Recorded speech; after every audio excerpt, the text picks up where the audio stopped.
চট্টগ্রামের রাঙ্গুনিয়া উপজেলা শ্রমিক দলের নতুন কমিটি অনুমোদনকে কেন্দ্র করে দলীয় নেতাকর্মীদের মধ্যে ব্যাপক আলোচনা সমালোচনার সৃষ্টি হয়েছে। সামাজিক যোগাযোগ মাধ্যমেও বিষয়টি নিয়ে নানা ধরনের প্রতিক্রিয়া দেখা যাচ্ছে। জানা গেছে, জাতীয় নির্বাচনের পর গত 14 ফেব্রুয়ারি 2026 তারিখে রাঙ্গুনিয়া উপজেলা শ্রমিক দলের একটি কমিটি অনুমোদন দেওয়া হয়।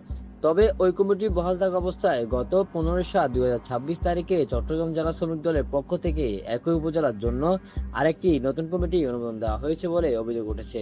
এই ঘটনায় দলীয় নেতাকর্মীদের মধ্যে প্রশ্ন দেখা দিয়েছে, পূর্বের কমিটি বহাল থাকা সত্ত্বেও কোনো পূর্ব ঘোষণা বা সাংগঠনিক নোটিশ ছাড়া কিভাবে নতুন কমিটি অনুমোদন দেওয়া হলো। এই বিষয়ে বিএনপি কেন্দ্রীয় শ্রম বিষয়ক সম্পাদক এম.এ. নাজিম উদ্দিন বলেন, নতুন কমিটির বিষয় নিয়ে আমাকে কিছু বলা হয়নি। একটি কমিটি বহাল থাকার পরও আরেকটি কমিটি কিভাবে অনুমোদন দেওয়া হয় সেটিও আমার জানা নেই। এটা আমাদের নলেজে আসছে, যদি রেকর্ড আমরা এখনো পাইনি, আমাদের নলেজে আসছে। কিন্তু আমাদের যেটা শ্রমিক দল কেন্দ্রীয় নির্বাহী কমিটি যেটা সিদ্ধান্ত, সেটা হচ্ছে 12 ফেব্রুয়ারি যে নির্বাচন, এই নির্বাচনের পরে নতুন কোনো কমিটি হবে না, এবং যদি কমিটি হয় সেটা কার্যকর হবে। শুধু রাঙ্গুনিয়া না, আরও দুই এক জায়গায় হয়েছে। কোনো জায়গায় যে 12 ফেব্রুয়ারির পরে যেসব কমিটি, এই কমিটি অবৈধ এবং অকার্যকর, না জানে যদি কিছু করা হয় সেটা অবৈধ হবে। কমিটি থাকলো কি থাকলো না, এই কমিটির বৈধতা আছে কি নাই, আগে তাকে জানাইতে হবে।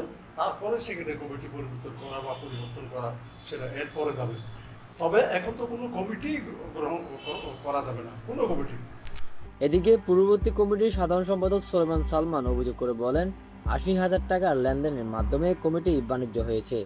তিনি দাবি করেন, এই অভিযোগকে ঘিরে সামাজিক যোগাযোগ মাধ্যমে ব্যাপক আলোচনা সমালোচনা চলছে, যা দলের ভাবমূর্তি ক্ষুণ্ণ করছে।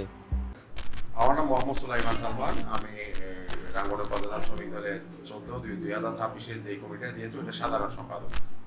আমাদের কমিটিটা নির্বাচনের 2 দিন পরে আমাদের এই কমিটির একটা হিস্ট্রি আছে। হিস্ট্রিটা হলো যে বাংলাদেশ জাতীয়তাবাদী দল যখন আপনার নমিনেশন দিচ্ছে প্রত্যেকটা উপজেলাতে, সো নমিনেশন দেওয়ার 1 মাস আগে আমাদের রাঙ্গুনিয়া উপজেলা শ্রমিক দলের একটি কমিটি দিয়েছিল আমাকে দিয়ে। তখন আমাকে সাধারণ সম্পাদক করে, জসিমউদ্দিনকে সভাপতি করে আমাকে একটি কমিটি দিয়েছিল, সেটা সেপ্টেম্বরের দিকে 25 সালে। পরবর্তীতে সেই কমিটি 1-1.5 মাস পর নমিনেশনকে কেন্দ্র করে ওটা ভেঙে দেওয়া হয়েছিল। ভেঙে দিয়ে তারা নতুনভাবে আরেকটা কমিটি দিয়েছিল। এই কমিটিটা দেওয়ার পর আবার যখন নির্বাচন আসছে, নির্বাচনের পরে 14/2/2026 সালে আমাকে আরেকটা কমিটি দিয়েছে, আমাকে সাধারণ সম্পাদক করে এবং জসিমউদ্দিনকে সভাপতি করে।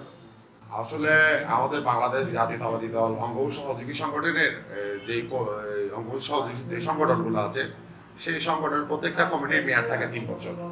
আপনার 3 বছর মেয়াদী কমিটিগুলো হয়, 3 বছর মেয়াদী কমিটিগুলো দেয়। তো আমার এই কমিটি 2026 সাল থেকে হলে 2029 সাল পর্যন্ত আমার এই কমিটির মেয়াদ। কিন্তু দুঃখের বিষয় হচ্ছে যে গতকালকে তারা যে একটা কমিটি আপনার উপস্থাপন করছে ফেসবুক সামাজিক যোগাযোগ মাধ্যমে, আমার কাছে ওই কমিটির একটা কপি আমার কাছে আছে। সো এখন আমাকে কোনো নোটিশও করা হয়নি, যে কোনো বিষয় আমার কাছে জানতে চাওয়া হয়নি, কেন বা কিভাবে একটা কমিটি দিল বা কিভাবে দিতে পারে। এই বিষয়টা নিয়ে আসলে আমি খুবই চিন্তিত। আপনার মতে কি ওই কমিটির প্রয়োজন হবে?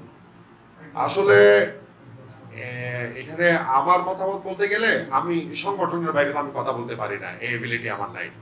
সংগঠন যদি সংগঠনের আপনার এই যে গঠনতন্ত্রে লেখা আছে একটা কমিটি বিলুপ্ত করার আগে আর নতুন বিলুপ্ত করার আগে ওই কমিটির প্রেসিডেন্ট সেক্রেটারির সাথে আলোচনা করতে হয়, তাদেরকে অবহিত করতে হয় কি কারণে কমিটির বিলুপ্ত হবে এবং কেন বা নতুন কমিটি দিবে।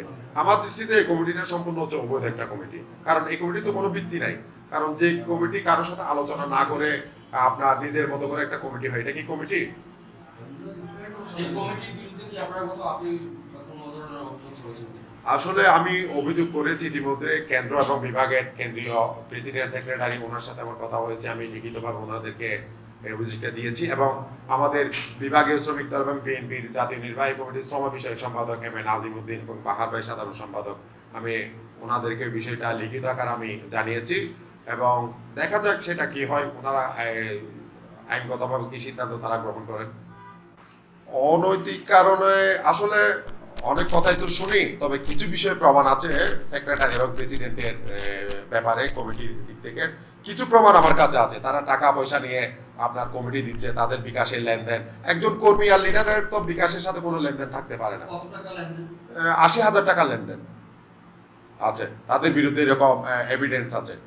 তবে আর্থিক লেনদেনের অভিযোগের বিষয়ে একটি বিকাশের মাধ্যমে লেনদেনের ছবি পাওয়া গেছে। রাজনৈতিক বিশেষজ্ঞদের মতে বিষয়টি নিয়ে দলীয়ভাবে দ্রুত স্পষ্ট ব্যাখ্যা দেওয়া হলে নেতাকর্মীদের মধ্যে সৃষ্টি হওয়া বিভ্রান্তি দূর হবে এবং এই ধরনের বিতর্কের আবাসন ঘটবে। ডিবি কুলসুম রুমার পাঠানো তথ্যচিত্রে PAB 71 টিভি, চট্টগ্রাম।